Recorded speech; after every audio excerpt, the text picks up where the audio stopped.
plus 1 x plus 3 203 beraber de 370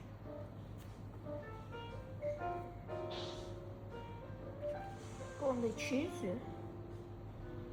bunun bakın.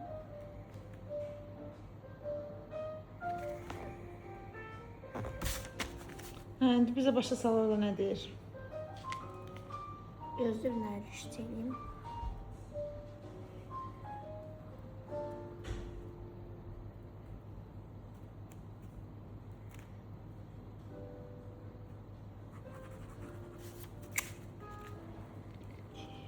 Onu dəftərə yaza bilərsən də, dəftərin var sənin matematika.